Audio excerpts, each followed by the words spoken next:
Good evening, everyone. From the cold London. It's been really cold here the past few days. We are here again for another session of the Persian Manuscripts monthly talks, and I'm happy to host my dear friend Mahroo Moosavi tonight. Dr. Mahroo Moosavi is an art historian of Greater Iran in the early modern period with a focus on the intertext of art and literature. She's a visiting professor at the Institute for Cultural Studies, University of Düsseldorf, and a postdoc fellow at Max Planck Institute in Florence and Berlin.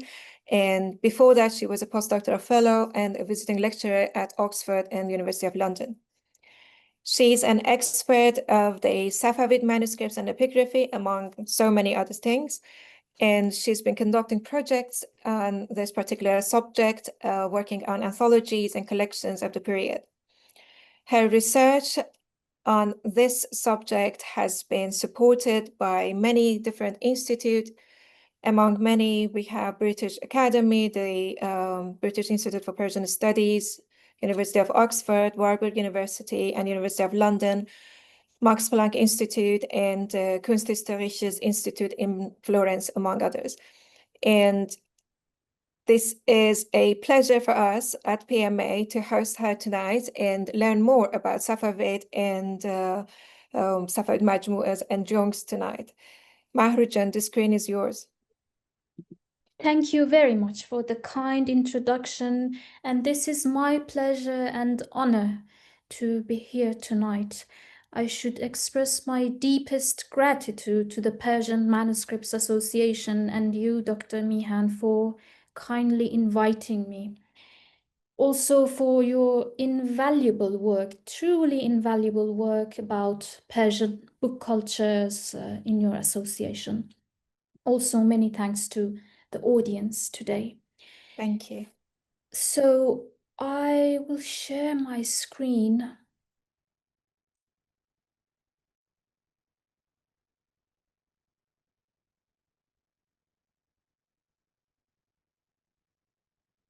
Okay, do you see my screen now? Yeah, it looks perfect. Thank you. All right. So I will start, and I think I will speak for around 45 minutes, and then we'll go through the more interactive part and the discussion and Q&A. There is no limitation. Thank you so much. You're the host now. Okay. Thank you. Okay.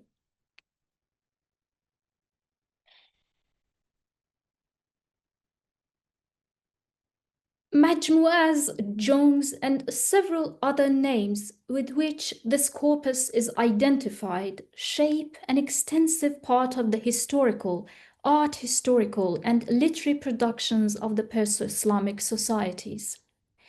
The large number of survived manuscripts of this typology from the 13th century onwards, and especially between the 16th and 18th centuries, sheds light on its importance in the production and reception of different branches of knowledge and constant shaping, de-shaping, and reshaping of the artistic intellectual atmosphere of the time. With some exceptions, the typology of the Majmu'as and Jungs is still understudied, and the historians, art historians, and literary historians show less interest in approaching this monumental manuscript corpus that occupy large sections in the libraries all over the world. And you see on the screen a few of these works on the Majmu'as and Jungs. Most importantly, I would refer to the book called Safīna و bayāż و Jung, which is edited by Milad Azemi and includes articles by Iraj Afshar. Also, the recent book, The City as Anthology, by Catherine Babayan, and her ongoing work about Safavid, Majmu'as, and Jungs.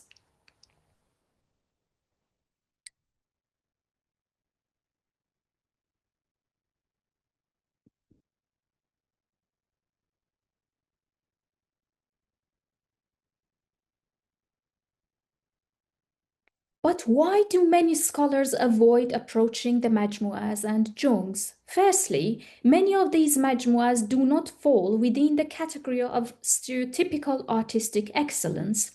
Especially the Safavid Majmu'as are in large numbers non-courtly productions. The calligraphy, illumination, and illustrations, if any, of such Majmu'as and Jungs do not conform with the certain criteria that is defined within the framework of Western art history, and this topic has only recently attracted the scholarly attention. Another reason to avoid the Majmu'as and Jungs is the particular structuring system and the mechanism through which these Majmu'as operate. Unlike most other book genres and typologies, Majmu'as usually tend not to follow a clear, certain, straightforward logic of narration or composition. Majmu'as are defined through the assembly of a set of texts, images, and formal or compositional logics that are not easy to understand in the first place. While the most straightforward answer to the question of assemblage system of such work is either a random assembly of unrelated fragments, or the attitude and authority of the accumulator, who is called jami', or the patron of the Majmu'ah, on the deeper layers, the manners of composition of different texts and images in the Majmu'ah may inform us not only of the sociocultural context in which these Majmu'ahs were created, but also, and more importantly, of the collective memories and invisible threads through which the constituent elements of the society would connect to each other and shape civil urban identities in a dynamic way. In other words, the psychic cultural dimensions of a complex, multi-layered early modern society, like that of the Safavids, might resonate with the underlying reasons that created forms of order, harmony, and consistency out of the so-called fragmentary nature of these Majmu'as. To obtain such insights, the study of textual productions should go beyond the narratorial aspects of texts. The tradition of composing Majmu'as and Jungs may be seen as editorial and curatorial processes which are in tight connection and full resonance with the human psyche and anthropological specificities that shape and are shaped by the history, art history, and literary dimensions of the time. Therefore, in this presentation, I will speak about the importance of re-examination and re-evaluation of the very formation of the Majmu'as, based on a conscious rather than random or superficial process of selection, juxtaposition, and curatorial of the components of a Majmu'ah.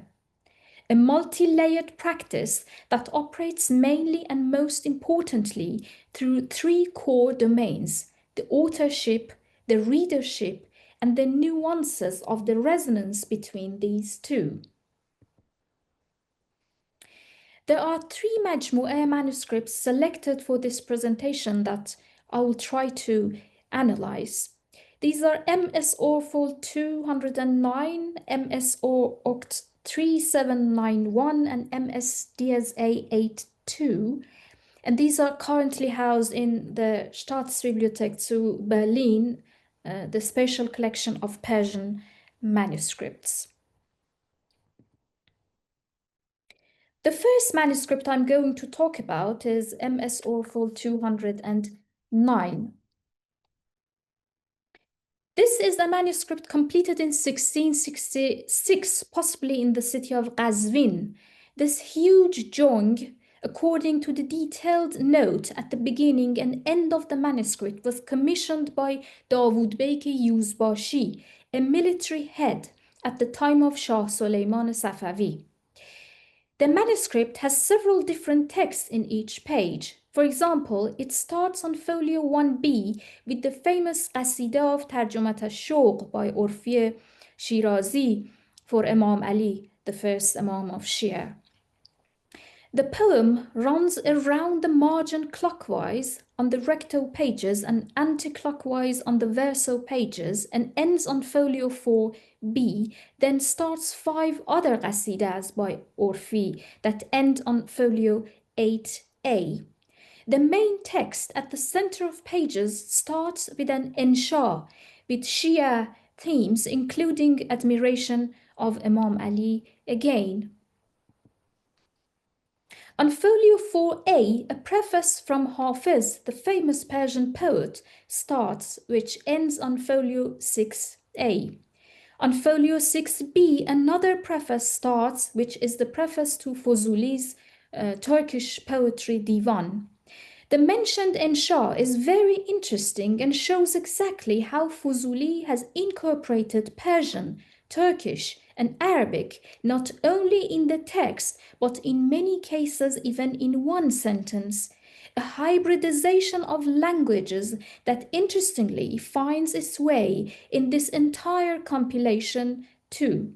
The preface ends on folio 8a, and I should mention that when across the presentation I use the term compilation, I refer to Majmua and Jung. So this is the term that I find most appropriate as the translation or equivalent to the term Majmua and Jung.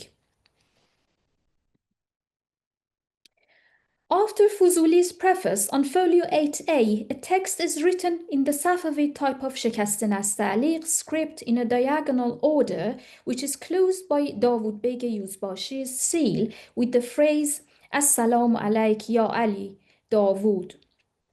This is a very important text to clarify points about the nature of the type of Majmua, and I will return to this later.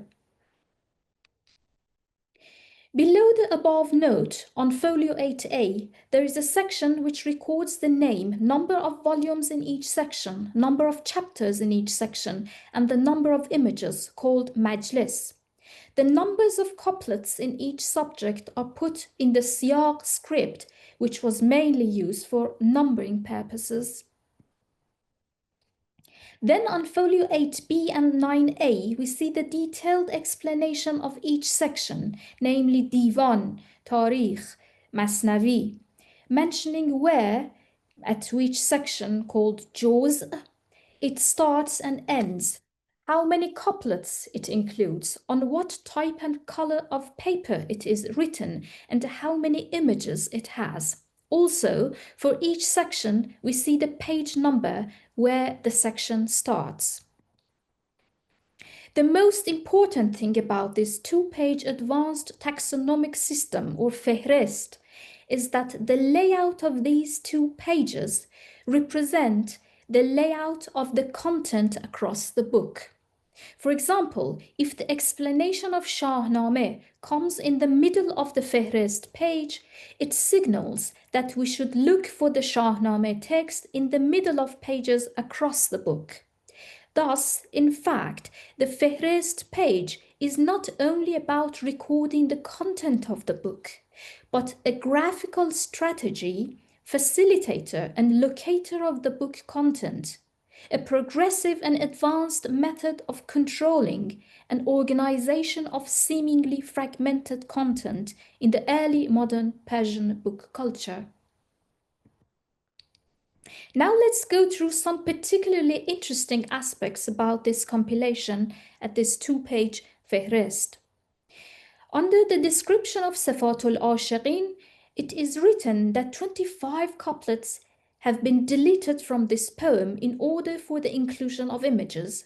This is extremely interesting as it shows firstly how important the inclusion of images were for the compiler or patron for a text with the particular characteristics of Sifatul Ashiqin, namely an epitome of a worldly, at times too direct poem on worldly physical love. Here, we see what each text, according to its nature, necessitates and prioritizes for it in the process of being copied. Secondly, how a number of couplets could be deleted and not recorded for the sake of inclusion of images. We can imagine then how many couplets or parts of text across the history of book arts might have been sacrificed and not been recorded for this very reason.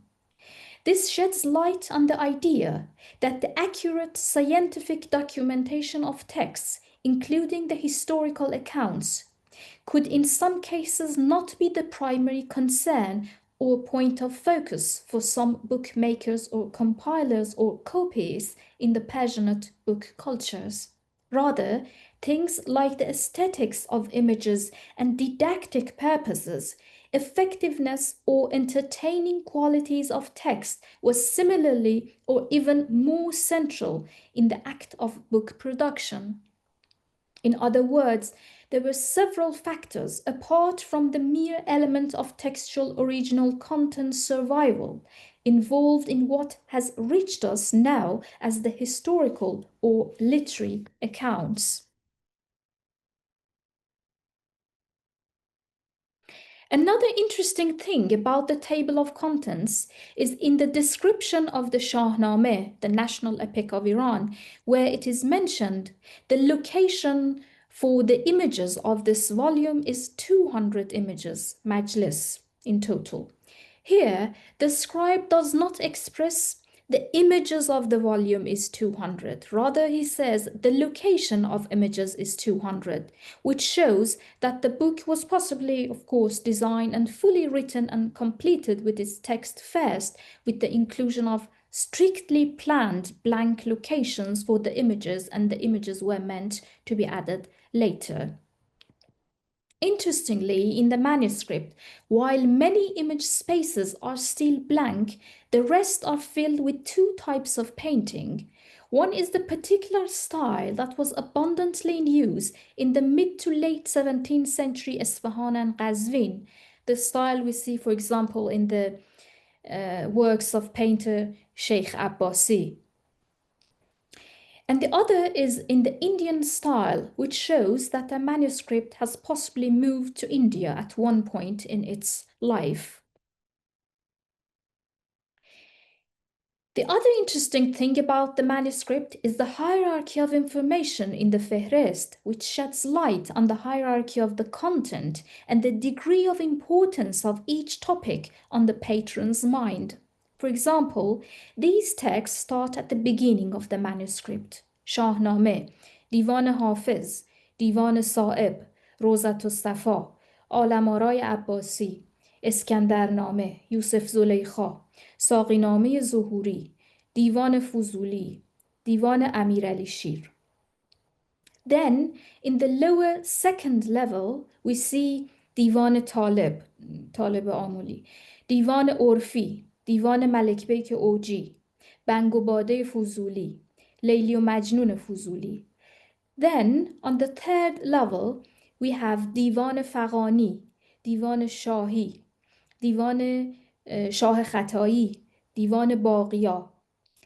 Then we have on the fourth level ساقینامه ملا محمد صوفی، ساقینامه عرفی، ساقینامه حافظ، فرهاد شیرین وحشی، بوستان سعدی، مخزن الاسرار نظامی، روزة الانوار خواجو, and Masnavi of Molavi. Then on the fifth and lowest level we have خسرو شیرین نظامی، تیمورنامه هاتفی، صفات العاشقین هلالی, and Masnavi عرفی. Moreover, each section itself includes an internal hierarchical system too. For example, in the first level, where both Hafiz and Sa'ib are situated, since Hafiz is put on the upper part of the page, it might signal that it is seen by the patron or compiler as superior to Sa'ib, which makes sense too. Or Shahnameh, that has its place at the very center of the page, is indeed the most important text across the manuscript. Divan Fuzuli might be considered more important than Divan Amir Ali Shir because Fuzuli is on the upper part of the page. The two history books, Rozat al-Safa and Alamara, are important because they are included in the center rather than the margin, but not as important as Shahnameh and the poetry divans that are horizontally written on the center.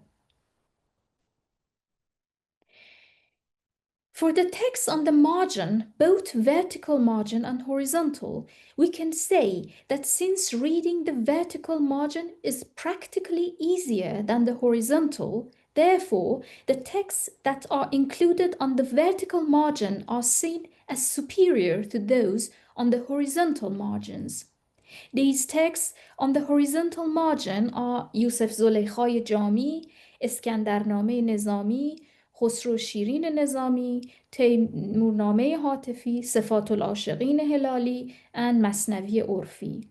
Here, in fact, we see several hierarchical systems or microchasms operating in relation to each other on different levels in the book, each system in connection with another through its own particular logic, creating several bubbles and lives in an organic, at times unpredictable manner.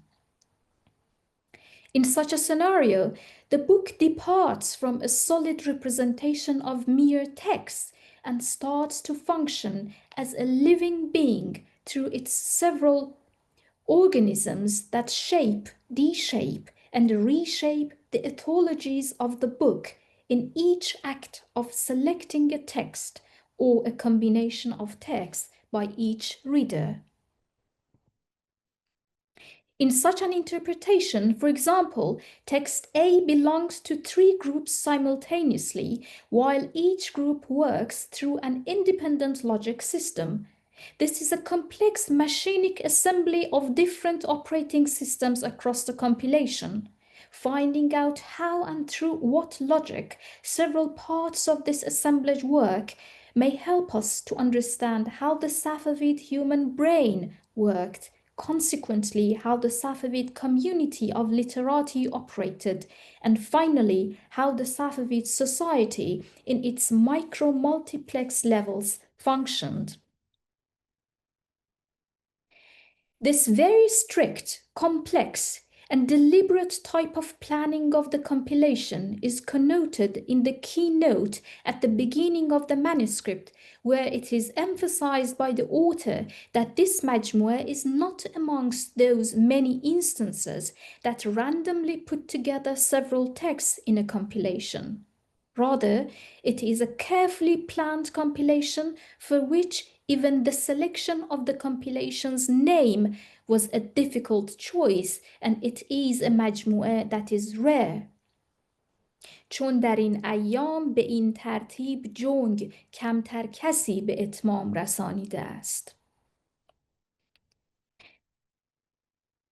This note is crucially important in shedding light on the self-awareness of the patron and compiler, on the heavy strategic planning of the book, and the vision they had for the micro-manners of operation of the book across its several life bubbles.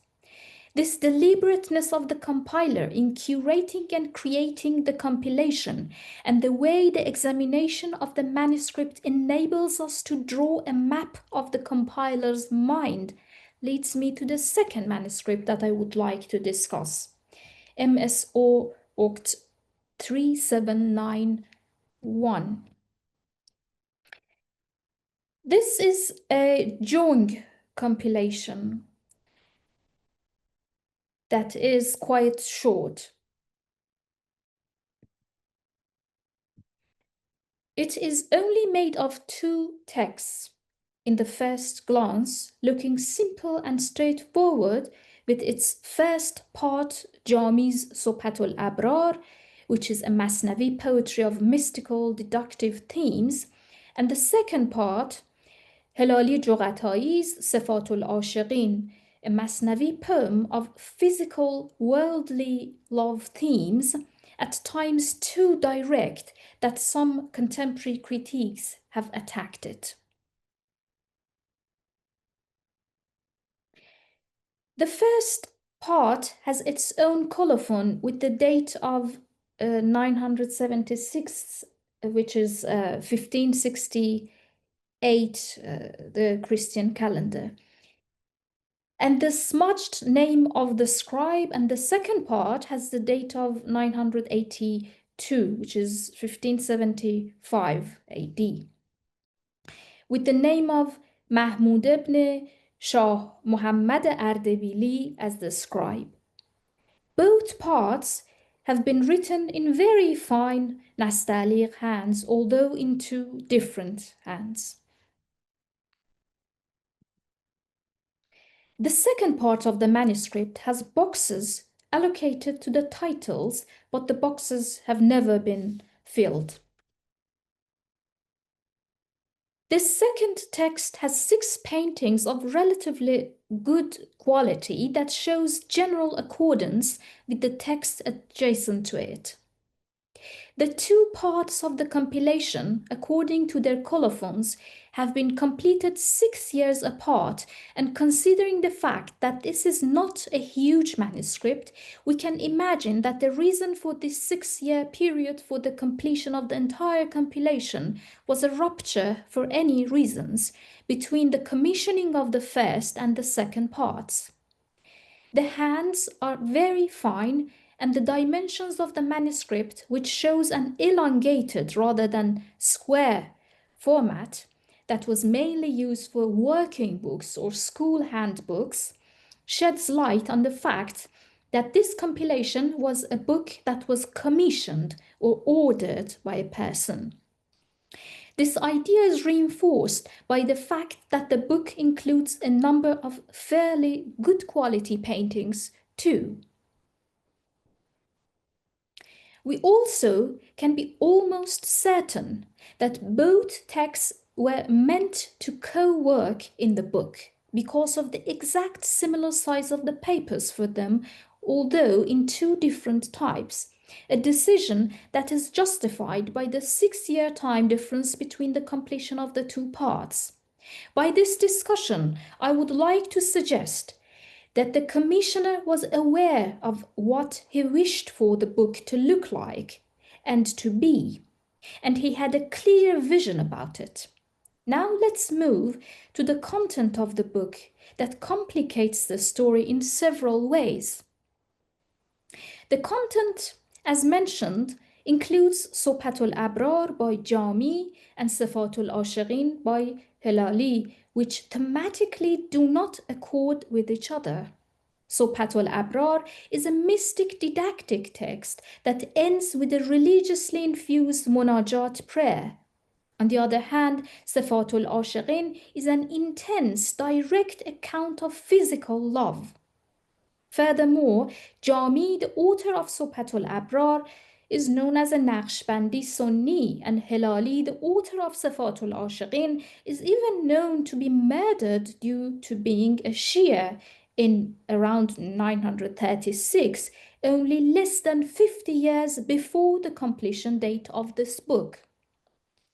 Moreover, there are historical tazkara accounts saying that poet Hatifi, who was Jami's nephew and student, had several times strongly criticized Hilali and condemned him to be a weak, mediocre Masnavi composer poet, for which Hilali started to compose Masnavis such as Sifatul Ashiqin.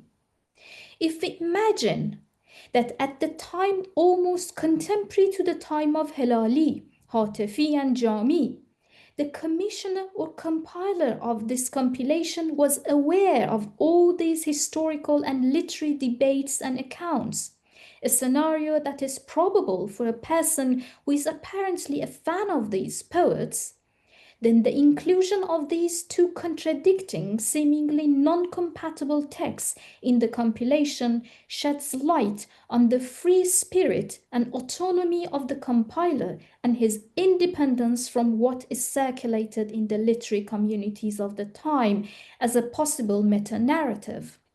Here we see the synthesis of a new hybrid type of compilation out of 2 seemingly non-compatible texts, which shows or reveals how a literary audience might have thought and functioned as an active intellectual agent rather than a passive receiver of information, creating a unique new ideological literary discourse in the literati society.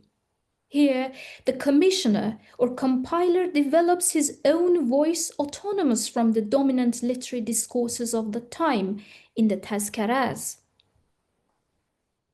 Studying the compilations, additional to all its benefits, has the advantage of shedding light on the inner or even outer voices of the readers, which are normatively ignored or erased from the history and literary history.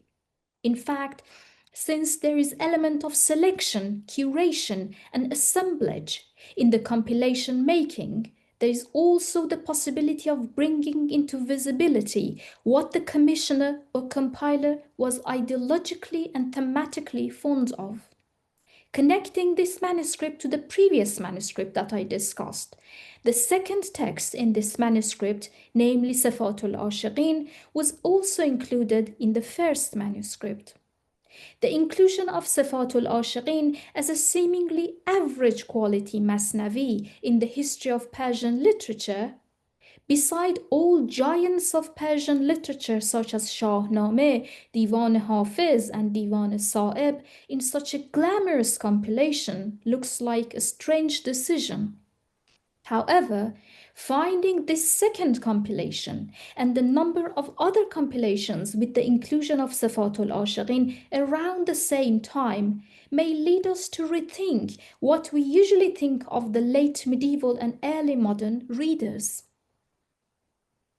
Once again, these readers should not be seen as passive receivers of the normative literary traditions, but active agents who had a role in shaping the literary discourses of the time along the authors. These readers, as is in the case of Sifatul Ashiqin and Subhatul Abrar compilation, were interested in bridging between so-called contradictive, non-matching texts, creating new avenues of thinking, at times in progressive manners, and possibly in a deliberate attempt to generate novel ontological and ideological perspectives towards life. Here, we see how many different layers are engaged with the process of creation and reception of a compilation, with several aspects that can be revealed about the societo-cultural dimensions of early modernity. For the next manuscript that I'm going to discuss, I would like to focus on the process of creation and reception of the compilations, on a middle section, namely what may happen during the process of creation and reception, or in other words, the story of the substantiation of the compilation in its several lives. MS Diaz A82 is a very curious, undated manuscript. The centers of pages are dedicated to Nizami's Layli و Majnun Masnavi poem, and the margins are different sections that contain hikayats from the Bustan of Sa'di. The manuscript has also some paintings of not high quality with some strange visual features, and in two cases with no thematic connection to the text. For example, the scene of Layli و Majnun at school is put beside part of the text that is about one of the Majnun and Nufel's conversations. What we see as the stylistic features of the painting strengthens the idea of manuscript being produced sometime in the 17th century. The very first page before the flyleaf includes a damaged page that has parts of Nizami's Haft Peykar at the center and the story of Sheikh San'an by Attar on the margin, a point to which I will return later. Here, my point of focus is the script and the layout of the compilation, while according to the paintings, the undated manuscript may belong to the 17th century. The script is a particular type that we frequently see in the texts of the mid to late Ilkhanid period, namely the late 13th and the 14th centuries. While the script and layout of the page is not enough reason to come up with the idea that the text was written much earlier than the images were painted, if we look closely at the text, we can recognize the application of the zal mu'jam in it. Zal mu'jam was a particular character that was used in Persian writing until the late 13th century and only in some areas in Iran, and was based on putting a dot for the letter dal in some Persian words such as bashad and bad. So if before the letter dal is a vowel, either long or short vowel, and the word is Persian, then that would turn into zal. You also know that in some areas such as Balkh, there was no tendency to apply zal mu'jam. So by looking closely at the text and by locating the zal mu'jam, we start to approximately locate the manuscript both chronologically and geographically. Here, we can speculate that the paintings were added later and around 300 years after the date of the writing of the text. Or going back to the flyleaf with a page from the Nizami's Haft Peker at the center, we may speculate that this page has been added later to the book because it does not include the zal mu'jam. Also, the script is a type of shekast nasta'lir that emerges centuries later. Interestingly, on that same page, the story of Sheikh San'an on the margin also uses the zal mu'jam, which reinforces the thesis that the page had initially its margin filled with text sometime in the late 13th to the 14th century, and then later in time, when the zal mu'jam was no longer in use in book arts, the blank center of the page was written and filled with text. It is important to note, however, that this hypothesis depends on the idea that the scribe did not want to fake an archaic look for the manuscript through the application of zal mu'jam, a tactic that we see in some manuscripts produced in the 16th century early Safavid period. Now let's conditionally admit that the text is not the result of creating a fake archaic look. In this case, this manuscript is an example of a palimpsest that includes parts and layers from the late 13th century all the way at least up to the late 17th century. As on folio 1b, we see in a note lines by Jami, who died in late 15th century. Also on folio 2a, before the preface, we see one owner's note with the famous poem by Vahshi Bafri, the poet who died in late 16th century. It is this free, open-ended, possible to modify essence of the very type of compilations, Majmu'as, that allows for such diverse layers to appear and such nuanced palimpsests shape in the form of a book.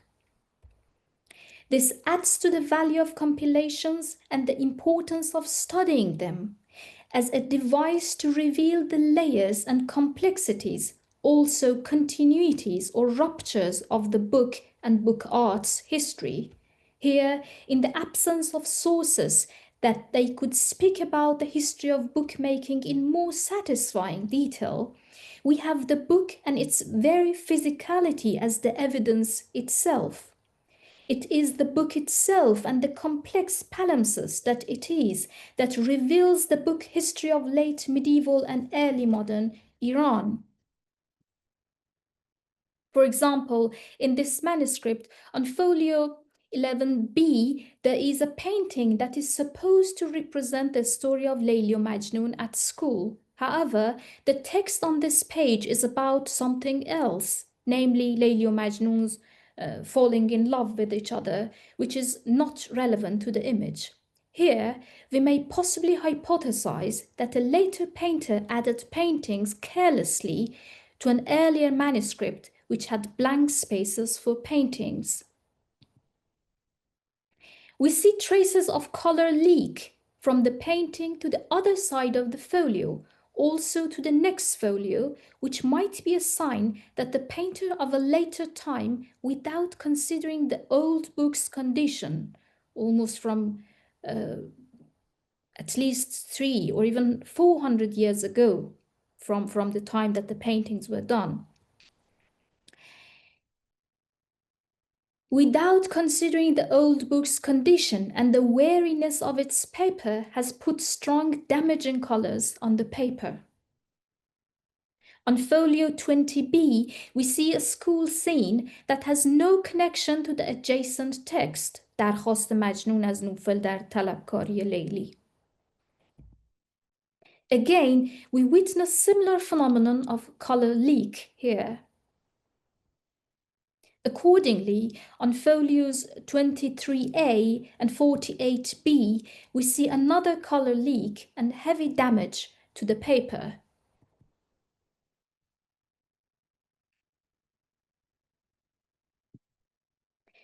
Considering the book's hand, layout, and illuminations that are of high quality and look like a fine manuscript for its time, it is unlikely that a contemporary painter who was selected for this book has been so careless in his artistic performance.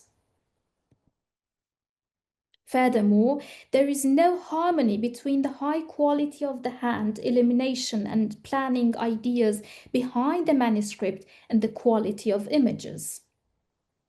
Therefore, it seems to be safe to confirm what we hypothesized earlier, namely the idea of the manuscript being produced sometime in late 13th century with blank, pre-planned boxes for paintings, then the paintings being done sometime in the 17th century and notes and pages added to it.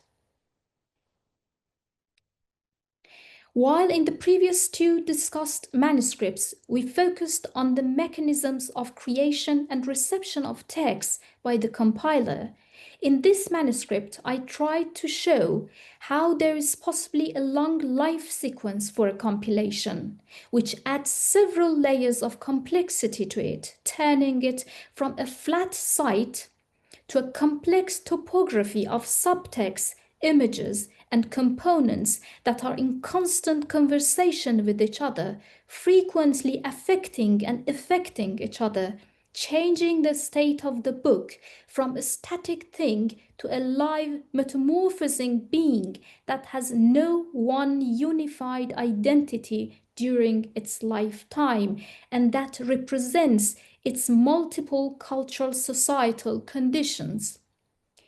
This methodology of studying compilations accords with the idea of looking at this type as microcosms, a situation that encapsulates in miniature the characteristics of something much larger, namely the society and manners and modes of thinking in the society. In other words, by drawing parallels between natural microcosms like a society or a city and book compilations, we can see compilations as systems whose components, which are single texts or images or notes, are affected by the societal situations and postures in which they are produced, also whose components can affect each other and are in relation rather than isolated from each other. This study suggests the possibility of looking at compilatory book cultures of early modern Persianate world, called Majmuas and Jungs, as a media tightly connected to the human psyche and consequently as an assemblage, ethological and ethnological system. While we tend to see manuscripts as objects frozen in time, I try to show in this presentation that by putting the focus on the compilation's so-called fragmentary parts, we may start to trace the constant, live, ever-changing interactions, outeractions, and counteractions between these components, either in a strictly planned compilation like the first example, in a seemingly non-compatible components of the second example, or within the third example, the chronogeographical palimpsest compilation. Thank you.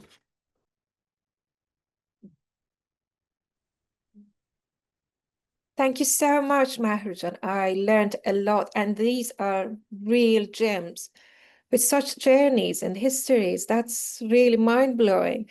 The way that you described them was really amazing. And to see all these different layers and the inner logic of the compilation, that's something that it really needs focus and study to learn and see what was the patron thinking and what was the person who was compiling these things thinking. And that's really amazing. I had never looked at them from this angle, that they were hierarchical in like the Ferdowsi Shahnameh would come first, and then Hafiz, and then go to the lesser known poets and authors. That's amazing. I will try to give space to other people to ask their questions. Everyone is full of admiration for this talk. Sorry, can I ask a question? Yes, please. Can I ask my question in Persian, or it's better to ask it in Yeah, English? ask it in Persian. I'm sure that Mahroo can translate for the audience. اوکی. اولا که ممنونم برای ارائه خوبتون. توی این دوره زمانی خب دقیقا همین قرن 15 هم توی اروپا ووندرکامرها، استدیولوها، گالری ها و اون سیاست مجموعه سازی وجود داره. به یه شکل دیگه خیلی ابجکتیو تره، ولی خب ما میبینیم دقیقا این، حداقل توی ووندرکامرها میبینیم که خیلی چیزایی که به همدیگه ربطی ندارن شاید در کنار همدیگه دارن قرار میگیرن. حالا اینجا توی هنر و حالا تاریخ ایران خیلی همه چیز مکتوبه، خطیه، حالا نسخه ها، و میبینیم که اینا دارن کنار همدیگه قرار میگیرن. و اگر اونجا فهرست نگاری هستش که داره توضیح میده، شاید اینجا دیباچه حالا مرقعات و جونگ ها هستن که دارن یک تاریخ سازی رو انجام میدن. آیا اساساً برقرار کردن این ارتباط معقوله؟ و اگر هست آیا میشه ارتباط واقعی هم بینشون پیدا کرد، یا نمیدونم همچین چیزی؟ مرسی. خیلی ممنون. Thank you so much. So the question is about drawing parallels between European anthology. So that's the term which is used for the if we can call them equivalents of Majmua. So at the same time,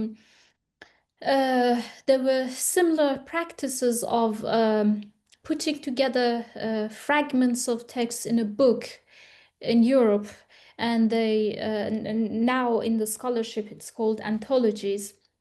So the question is it possible to draw parallels between European anthologies of early modern, late medieval, early modern period and Persian majmuas? Well, that's a very relevant question. It is possible to draw parallels, but we need to be very careful. And the most important reason is that the contextual situation behind these two phenomena is different. So that's the first thing. And the next thing is that the logic behind putting together texts in European anthologies and what we see in early modern Iran or for the Ottomans as well, for example, is somehow different. And that again relates to the contextual characteristics. So what is the society in which this act is done, what is the mindset, what politically or in terms of the society at that time happens there. So these are all the things that dictate certain things in terms of the book culture. And that's why in referring to Majmu'as and Jungs, we need to be careful what English terms we use. That's why, for example, I prefer to use the term compilation rather than, for example, let's say anthologies. But what I have seen and the results in terms of making comparison between European anthologies and Persian majmuas is that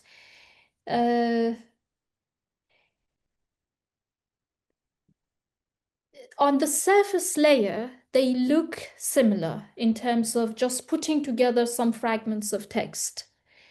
But going deeper, we can trace some differences thematically, especially thematically, and even comparing Persian manuscripts at the time, let's say a 17th century Persian compilation and an Ottoman compilation, we can see differences.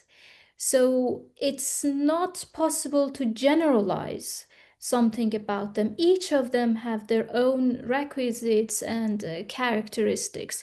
But overall, yes, there are fragments of text. And something that we can say about this Western tradition, and before I forget, we need to consider the concept of print as well, which comes much earlier in time in Europe.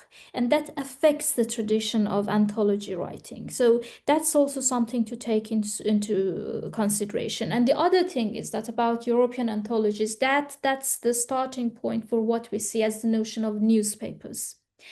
So to compare these two things, it's also possible to make comparisons between the emergence of newspaper making and in Europe and newspaper making in Iran. So what I'm trying to say is that there's several things to consider if we want to make this comparison. I hope I've been able to answer your question.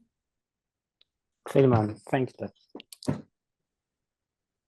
I myself have a lot of questions. Can I ask about, do we know anything about the taste of the patrons who were in charge of commissioning these compilations? Because you prefer this term. And I think this is a really correct term to use rather than anthology, which is totally something else. And for example, about this Davud Beg Yüzbaşı, apart from the like military characteristics of this person, do we know anything about his taste, anything about his life? I just doubt that we know anything, because this is the Persian, the problem with the Persian studies. Yes, exactly. Yeah. Yes, totally. That's a great question. So it's fascinating to think about this character, for example, but we do not have any other information. And when I was looking at this manuscript and I was reading this text that he has written, not in his own hands, but asked, yes. I was thinking that most of the time we think that military characters, especially the Safavid military characters, they might not be very interested in literary practices, but when you read that text, it clearly says that he wants. So Davud Beg says that since I'm traveling a lot. So it refers to his military campaigns. He's always, on the way because he's a military person, and says, I'm traveling a lot. And that means I do not have access to my library at home. So I need to have something. I need to put together a book that I can carry with myself.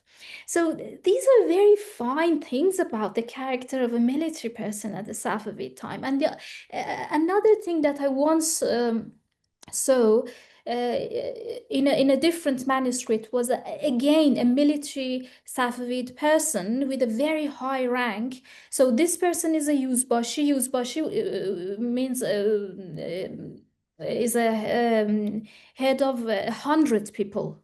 Sure. So that person in the other manuscript was even more high rank, and the person puts lots of notes across the book. Again, it's a compilation.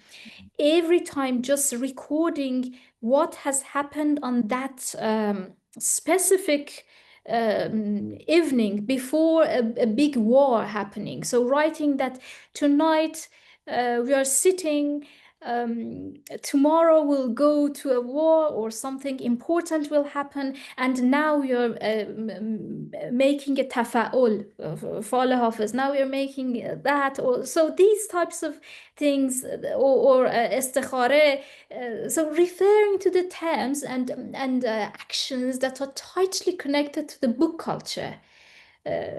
So Right. yeah. Yeah, it shows that how the people who were in charge of a country were so erudite into literature. They were so knowledgeable, unlike the people that we have now in charge of the countries.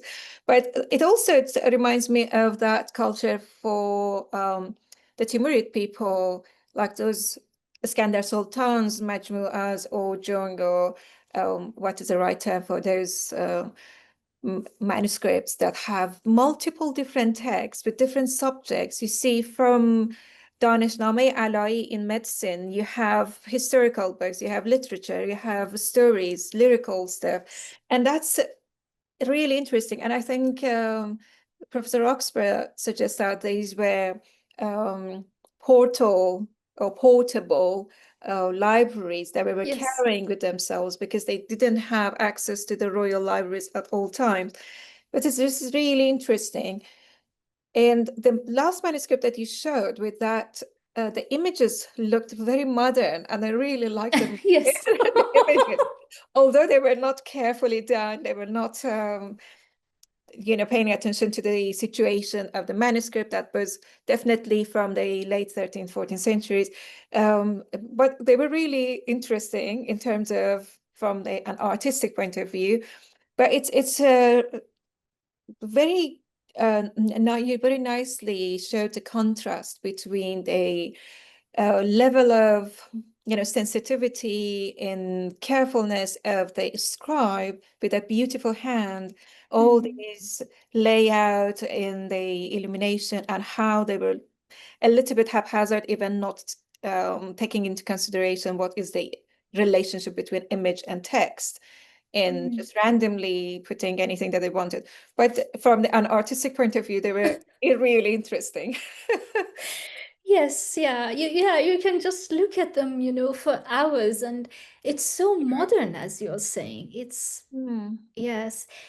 And then something we can think about is that when that person was painting these pictures, so the time difference is around 400 years. So just imagine now so this time that we're living, if we have access to a book from 400 years ago, you would be very careful. Absolutely. But at that time, you see that people were, so they wanted to make the trace on a book, which shows a different mindset. So these fine points are really interesting about the way a person sees themselves in the context of the entire, not even just the society, but the entire being of this person in the world, the ways of being in the world, which is fascinating.